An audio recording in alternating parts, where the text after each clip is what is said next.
Welcome to maths academy. आज start कर रहे हैं आर एस अग्रवाल का औसत का भाग एक। ठीक है, तो हम जो है कुछ बेसिक्स तो पहले ही डिस्कस कर चुके हैं। बेसिक्स 3 पार्ट में अपने बना हुआ है। ठीक है, फिर भी 1-2 मिनट कम से कम बेसिक्स पे बात कर लेते हैं, उसके बाद फर्स्ट से स्टार्ट कर देते हैं। ठीक है, देखो औसत। ठीक है, औसत का मतलब होता है क्या एक्चुअल में? औसत मतलब होता है बीच में। ठीक है, औसत मतलब क्या होता है? बीच में। देखो जैसे कि, लेकिन ये बीच कब रहेगा? सीक्वेंस में रहेगा। ठीक है, कोई चीज़ सीक्वेंस में है तब ये बीच वाला काम आएगा। ठीक है, सीक्वेंस में होना चाहिए। जैसे कि 1 2 3 4 5। ठीक है, तो अगर 1 और 5, सॉरी मतलब इन सब का औसत बोलूँगा तो क्या हो जाएगा? इन सब का एवरेज। ठीक है, इन सब का औसत मतलब एवरेज है ना। तो एवरेज क्या हो जाएगा? देखो मतलब ये बीच वाला हो जाएगा, मतलब इनका एवरेज क्या हो जाएगा? 3। इसके बीच में है। ठीक है, इधर से 2 इधर से 2, बीच में 3 पड़ रहा है, तो इसका एवरेज 3 हो गया सीक्वेंस में, इसलिए। ठीक है, अगर मैं 2 ये रहता 3 5, ठीक है 9 7 कुछ भी रहता, तब इसका एवरेज अगर 5 बोलते तो ये गलत था। ठीक है, मतलब सीक्वेंस में होना चाहिए तब सही है। सीक्वेंस के होने का मतलब ये है कि गैप समान हो चाहिए। एक का गैप है, एक का गैप है, एक का गैप है, एक का दो का भी हो सकता है, 3 का भी। गैप जो है समान होना चाहिए। ठीक है, इसमें गैप देखो कि 1 का गैप है, यहाँ पे 2 का गैप है, यहाँ पे 4 का गैप है, कुछ भी हो रहा है। ठीक है, यहाँ पे -2 का गैप है, मतलब ये जो है सीक्वेंस में नहीं है, तो फिर एवरेज वैसे बीच में नहीं होता। ठीक है, और एक तरीका ये है सीक्वेंस वाला, और एक तरीका आपको निकालने का कि फर्स्ट एंड लास्ट को जोड़ो। ठीक है, फर्स्ट एंड लास्ट मतलब 1 + 5 और दोनों को 2 से डिवाइड कर दो तो क्या हो जाएगा? 3। बस इतना ही बताना था मुझे। अभी स्टार्ट करते हैं। ठीक है, औसत को पहला क्वेश्चन देखते हैं। पहला बोल रहे देखो, प्रथम 9 अभाज्य संख्याओं का औसत क्या होगा? अभाज्य संख्या समझते हो आप? एक और खुद से जो भाग जाता है, बाकी से नहीं जाता, उसको अभाज्य संख्या बोलते हैं। लेकिन इसमें एक को नहीं लेते, 2 से स्टार्ट होता है ये अभाज्य संख्या। ठीक है, तो प्रथम 9 अभाज्य संख्या क्या है भाई? देखो 2 3 हो जाएगा, 4 तो नहीं होगा, 5 और 7, और क्या होगा? 11 13 17, कितना हो गया? 3 3 6 17, फिर क्या हो जाएगा? 18 19 19 भी होगा, 20 21 22 23 23 होगा। ठीक है, ये स्वयं से जाते हैं और एक से जाते हैं और किसी संख्या से नहीं जाते हैं। ठीक, तो 3 3 इन तीनों को मतलब इन सबको जोड़ लो तो कितना कितना हो रहा है? कैलकुलेट कर लेते हैं। देखो कितना हो रहा है? 5 3 8 2 10, 13 11 और 7 कितना हो जाएगा? 20 4 24 7 31, और ये कितना हो जाएगा? 17 और 23 हो जाएगा आपका 40 40, और ये हो जाएगा 59। तो टोटल कर लो सबको, कितना हो रहा है? ये हो जाए 50 30 80 90 और 100 हो रहा है टोटल। देखो तो टोटल हमारा कितना हो रहा है? 100। तो एवरेज का फार्मूला क्या बोलते हैं? टोटल अपॉन एन बोलते हैं। तो टोटल कितना है? 100। और एन कितना है? संख्या कितनी टोटल? 9 संख्या है, तो 100 को 9 से भाग देंगे तो 11 सही 1/9 आएगा। तो ये हो जाएगा एवरेज। ठीक, तो पहला का आंसर देख सकते हैं, सी होगा। अब दूसरा का आंसर देखते हैं। देखो दूसरा, प्रथम 5 3 के गुणजों का औसत क्या होगा? 3 के गुणज मतलब जैसे कि पहला 3 है, तो दूसरा क्या हो जाएगा? 3 दूनी, ये क्या है? 3 एकम, 3 दूनी 3 तिया, 3 चौक, 3 पंचे। ठीक है, तो देखो ये सीक्वेंस में है, सब में 3 3 का गैप है, सब में 3 3 का गैप है, सीक्वेंस में है। मतलब ये कहने का मतलब क्या है? सीक्वेंस में है। ठीक है, क्रम से है, क्रम से है। तो मतलब इसका औसत क्या होगा? बीच वाला होगा। देखो बीच वाला क्या होगा? ये बीच वाला होगा। इधर 2 इधर 2, ये बीच में क्या पड़ रही है? इसका औसत ये 3 × 3 होगा। 3 × 3 मतलब 9, तो 9 हमारा आंसर होगा। ठीक, तो बी आंसर होगा देखो दूसरे का। अब तीसरा देखते हैं। प्रथम 50 प्राकृतिक है कि मतलब प्राकृतिक संख्याओं का औसत क्या होगा? प्रथम 50। देखो प्राकृतिक संख्या क्या होता है? एक से लेके चालू होता है। ठीक है, एक 1 2 3 करके जितना भी तक जाए, लेकिन ये 50 तक का बोल रहा है तो 50। ठीक है, तो इनका एवरेज क्या होगा? तो देखो फर्स्ट एंड लास्ट, अब बीच में खोजेंगे तो प्रॉब्लम हो जाएगी। ठीक है, इधर 25 लेंगे उधर 25 लेंगे, उससे अच्छा फर्स्ट एंड लास्ट को जोड़ो और 2 से भाग दो। ये बताया था मैं आपको थोड़ा देर पहले। फर्स्ट एंड लास्ट को लो, फर्स्ट क्या है 1, लास्ट क्या है 50, और दोनों का बटे 2 कर दो तो ये हो जाएगा। तो 51/2 मतलब क्या हो जाएगा? 25.5। 25.5 हमारा आंसर होगा। ठीक, चौथा देखें। चौथा देखते हैं। देखो 100 तक की सभी विषम प्राकृत संख्याओं का योग औसत क्या होगा। ठीक है, अच्छा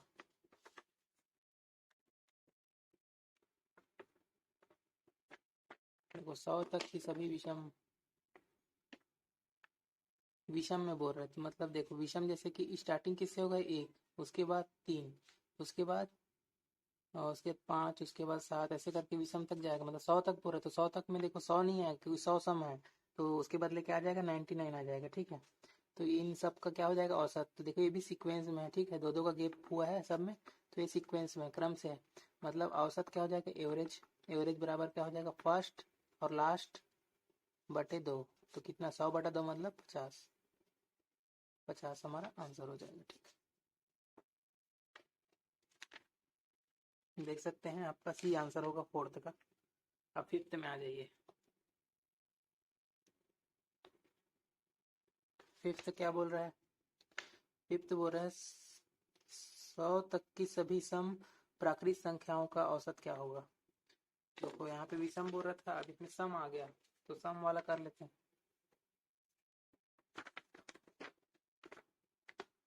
पांचवा सम में क्या हो जाएगा 2 से स्टार्ट होगा, 2 4 6 8 ऐसे करते करते ये क्या है सम 100 तक का जाएगा। मतलब 100 कुछ सम संख्या है तो 100 आ जाएगा इसमें। अब ऐसे यहाँ भी एवरेज निकालना है फर्स्ट एंड लास्ट करके। फर्स्ट क्या है 2, लास्ट क्या है 100/2, तो क्या हो जाएगा ये 100 102 और 2, 102/2 कितना होगा 51। ठीक, 51। तो ये भी एक आंसर हो गया 51। तो पांचवा का बी आंसर होगा। छठवां देखें। छठवां क्या बोल रहे देखो 1 स्क्वायर 2 स्क्वायर 3 स्क्वायर करके 7 स्क्वायर तक का दिया है, सबका औसत क्या होगा।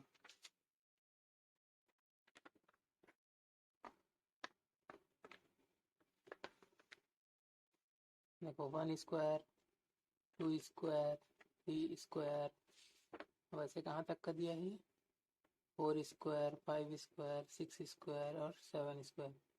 तो देखो एवरेज मतलब क्या होता है टोटल अपॉन एन। ठीक है, 7 संख्या है टोटल, और क्या है टोटल कितना होगा इसका पहले देख लेते हैं। टोटल टोटल क्या हो जाएगा देखो टोटल 1 स्क्वायर 2 स्क्वायर ये 7 स्क्वायर तक का जोड़ेंगे तो टोटल होगा।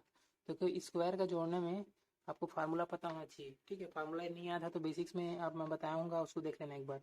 तो देखो 1 स्क्वायर से 2 स्क्वायर 7 स्क्वायर तक का जोड़ ये श्रेणी, मतलब ये क्या है वर्गों की क्या बोलते हैं प्राकृत संख्याओं के वर्गों का योग क्या होता है। आपको फार्मूला पता होगा, जैसे कि इसका फार्मूला एक अलग से देख लो आप। ठीक है, जैसे कि स्क्वायर वाला रहता है तो 1 स्क्वायर 2 स्क्वायर 3 स्क्वायर।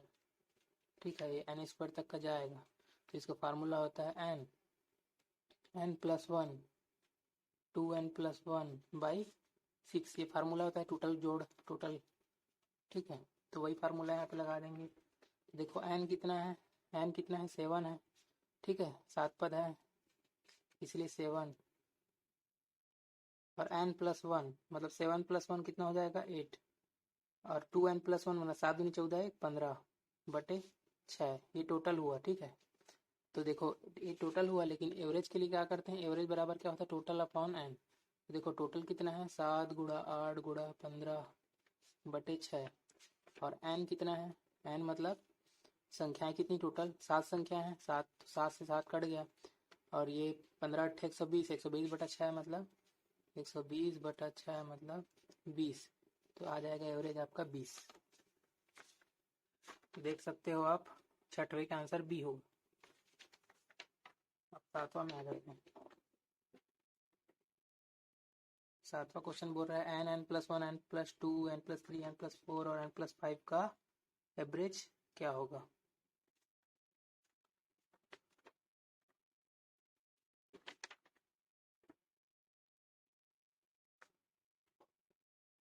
देखो n n+1 n+2 n+3 n+4 n+5 का एवरेज क्या होगा।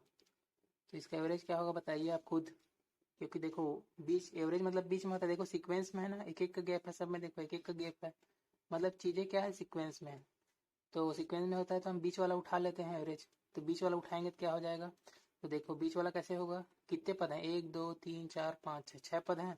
तो आधे 3 पद उठा लो, आधे 3 पद उसका बीच वाला ले लो, ठीक है। आधा 3 पद ये हो गया, आधा 3 पद ये होगा। इसके बीच में देखो, इसके बीच में कुछ नहीं है, तो इसके बीच में कुछ नहीं है तो इन दोनों को जोड़ के 2 से भाग भी दे सकते हो, या इन दोनों के बीच वाला भी निकाल सकते हो, ठीक है। तो क्या हो जाएगा, इसके बीच में कुछ नहीं है तो खुद से आपको लेना पड़ेगा। देखो यहाँ पे एक एक बढ़ रहा था, लेकिन देखो यहाँ 2 है, एन से एन तो बढ़ ही रहा है, ठीक है। यहाँ पे कितना है, एन तो आएगा ही। अब यहाँ पे 2 है, यहाँ पे 3 है, 2 और 3 के बीच का ले लो, क्या हो जाएगा, ये हो जाएगा 2.5, ठीक है। 2 और 3 के बीच का 2.5, तो ये आंसर होगा। लेकिन आंसर में ऐसा दिया है n+5/2 दिया है, 2.5 को 5/2 कर लिया है, एक ही मतलब। तो आंसर देख सकते हो आप, बी होगा आंसर, ठीक है, 7th का।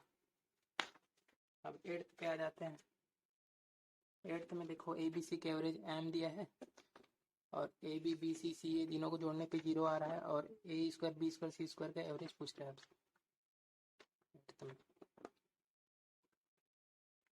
तो देखो ए बी सी का एवरेज आपको क्या दिया है, एवरेज मतलब देखो ए पी सी प्लस तीनों को जोड़ेंगे और 3 से भाग देंगे, जितनी संख्या होती है उतनी संख्या से भाग देते हैं तो उसका एवरेज बनता है, ठीक है। तो इसका बराबर कितना दिया है, m, ठीक। और क्या क्या दिया है, ऐसा दिया है A B B C C A equal to 0 दिया है, और क्या दिया है, अब आपको पूछ रहा है, ठीक है।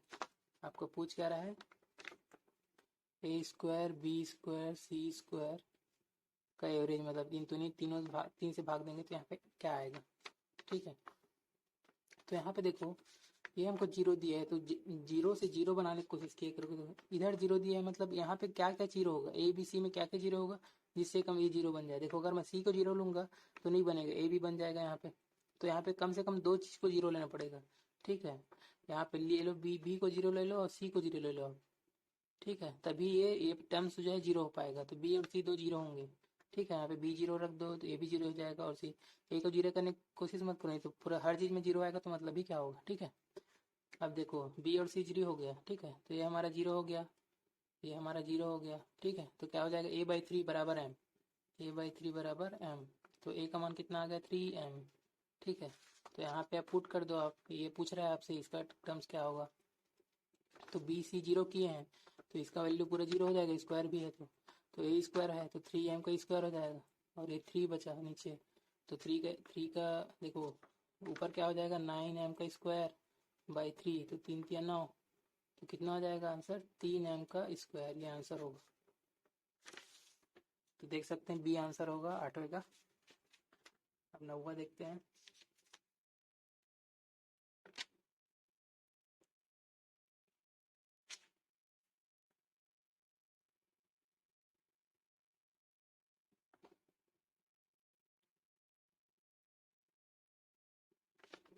नौवां देखो 4 संख्याओं का औसत क्या दिया है, ए दिया है। देखो ये औसत मतलब देखो ये सब कुछ जोड़ो और 4 से भाग दो, ठीक है, तब इसका औसत होगा। और वही औसत कितना दिया है, ए दिया है, ठीक है। तो इसका मतलब ऐसे भी लिख सकता हूँ इसको मैं, a + b + c + d बराबर कितना हो सकता है, 4 है, ऐसे भी लिख सकता हूँ, ठीक है। अब देखो क्या बोल रहा है, इन सब का औसत चाहिए आपको, ABCD + 3a/2। अब यहाँ पे कितनी संख्या होंगी, 5 संख्या है, तो यहाँ पे 5 से भाग देना पड़ेगा, ठीक है। तो क्या आएगा, ये आपको पूछ रहा है, ठीक। तो देखो ABCD की जगह हम कितने लिख सकते हैं, 4 लिख सकते हैं। तो 4 लिख दिया यहाँ पे 4 है ना, दिया है। तो 4a + 3a/2 / 5, ठीक है। तो कितना हो जाएगा, ये 2 इधर से गुणा हो जाएगा, 4 दूनी 8 और 8 3 11, 11 है, और भी नीचे 10 हो जाएगा, 5 से गुणा हो जाएगा नीचे, तो हो जाएगा 10, 11/10। तो कितना हो गया, 9वां का डी। अब 10वां देखते हैं। देखो ABCDE है, 5 क्रमागत विषम संख्याएं हों तो इनका औसत क्या होगा। औसत ही तो दिख ही रहा है भाई, ABCDE, ये क्या है, क्रम से है, खुद बोल रहा है क्रम से है। क्रम से है का मतलब जो क्रम से होता है उसका बीच वाला ले लेते हैं, बीच में क्या दिख रहा है, सी, तो यही हमारा आंसर होगा, ठीक। तो सी होगा 10वां का। 10वां का सी मतलब आंसर में बी है, मतलब ये है, ठीक है, ऑप्शन बी है। अब 11वां देखते हैं। देखो 11वां बोल रहा है A B C D E 5 क्रमागत विषम संख्या है, ठीक है। तो इनका एवरेज क्या होगा? एवरेज क्या होगा भाई, इन सबको जोड़ेंगे और जोड़ के 5 से क्या करेंगे, एक सेकंड ऐसा ना करो, डायरेक्ट ले लो इसको, डायरेक्ट ले लो। एवरेज क्या होगा देखो, एवरेज डायरेक्ट ले लो। जैसे कि ए बी सी डी है ना, A B C D E है, तो इनका एवरेज जो है सी होगा, ठीक है, सी होगा इनका एवरेज। तो सी क्यों होगा पता है कि क्रम से है, क्रमागत विषम संख्या है, तो क्रम से इसलिए सी होगा। लेकिन ऑप्शन में इस टाइप का नहीं दिया है, ठीक है। ऑप्शन में आपको लगाना पड़ेगा खुद कि क्या होना चाहिए आंसर। तो देखो यहाँ पे क्या होगा एवरेज, एक ऑप्शन निकालो, ये वाला ऑप्शन देखो, पहले सी काटते जाओ, ऑप्शन आपका आंसर आपको सही आ जाएगा, ठीक है। या तो ऐसे भी कर सकते हो, आप इसको ले सकते हो 1 2 3 4 5 मान लो, ठीक है। इसको 1 मानो, बी को 2 मत मानो क्योंकि विषम संख्या बोल रहा है, इसे 3 मान लो, इसको 3, इसको 5, इसको 7, इसको 9, ठीक है, 1 3 5 7 9। तो ऑप्शन में बी सी सब लगाते जाते हैं, ठीक है। तो ये क्या हो जाएगा, ऑप्शन है 1/5, और ये ए का वैल्यू कितना है 1 + 4, तो 5/5 कितना हो जाएगा, 1 हो जाएगा। और वैसे ही आप लगाते जाइए। देखो आपको 1 है तो 1 तो आंसर नहीं होगा, क्योंकि यहाँ पे भाई सीक्वेंस में है, मतलब यहाँ पे सी हमारा आंसर हो रहा है, मतलब 5 हमारा आंसर आना चाहिए, ठीक है। 5 हमारा आंसर आना चाहिए, तभी ये सेटिस्फाई हो पाएगा, ठीक है। बी ऑप्शन देखते हैं। बी में सब का गुणा करके 5 से भाग दोगे तो आपको लगता है क्या 5 आएगा? नहीं आ पाएगा, ठीक है। सब का गुणा करके 5 से भाग दोगे तो 5 5 कटेगा, इतना सारा आंसर आएगा, तो ये नहीं होगा, ये भी नहीं होगा, ये भी नहीं होगा। सी ऑप्शन देखते हैं। सी में क्या बोल रहा है, 5 से गुणा किए सबको जोड़ के, मतलब 5 से ऐसे गुणा किए सबको जोड़ा है, 1 3 5 7 9। आपको लगता है 5 आंसर आएगा, ये बहुत बड़ी संख्या आएगी, तो ये भी नहीं होगा। तो इसलिए डी हमारा ऑप्शन राइट होगा। तो डी में देखो इनमें से कोई नहीं दिए है, ठीक है, डी ऑप्शन राइट। अब 12वां क्वेश्चन देखते हैं। देखो 12 में क्या बोल रहा है, ए और बी का एवरेज आपको दिया गया है, तो एन का मान क्या होगा? ए और बी का एवरेज इतना है, मतलब देखो ए और बी का एवरेज कितना होना चाहिए, ए प्लस बी बाई 2 होता है एवरेज। एवरेज तो वही होगा ना, ए प्लस बी बाई 2, ए और बी का एवरेज। लेकिन आपको दिया कितना है, देखो ऐसा भी दिया है आपको, ऐसा, और यहाँ पे बी है, बी की घात n + 1, ए की घात n + 1, बी की घात n + 1, और नीचे में ए की घात n, बी की घात n, ठीक है। आपको n की वैल्यू पूछ रही है, n की वैल्यू यहाँ पे क्या रखें कि ऐसा बन जाना चाहिए, ठीक है। तो n की वैल्यू क्या रखी जाए, देखो ऊपर में देखो n की घात क्या है, ए की घात यहाँ पे ऊपर में क्या है, 1 है, तो यहाँ पे भी 1 होना चाहिए। तो n का मान 0 रखूंगा तो 1 आएगा, ठीक है, n का मान 0 रख दो, ठीक है। तो ऊपर में ए की घात 1 हो जाएगा, यहाँ पे बी की घात 1 है तो यहाँ पे बी की घात 1 हो जाएगा, नीचे में ए की घात 0, ठीक है, ए की घात 0 और बी की घात यहाँ पे 0, तो क्या हो जाएगा, ये दोनों ऊपर नीचे, ए की ये होगा ए होगा बी, और ये हो जाएगा 1। ये देखो ए की घात 0 मतलब 1, बी की घात 0 मतलब 1, तो ये क्या हो जाएगा, a प्लस बी बाई 2। ये तो आंसर यहीं से मतलब इसे इक्वल आ गया, मतलब एन का वैल्यू क्या लेंगे तो होगा 0, एन का वैल्यू 0 लेंगे तो हमारा आंसर बनेगा, इसे एन का मान 0 होगा, ठीक है, 12 का ए, ठीक है। और ये आप बोल रहे हैं इसकी घात 0, आप घातांक करने में पढ़ लेना, ठीक है। आप किसी भी संख्या का घात 0 होगा ना, उसका मान हमेशा 1 होता है, ठीक। तो 12वां हो गया, अब 13वां हम अगले वीडियो में देखेंगे, ठीक है। आज के लिए इतना ही, धन्यवाद।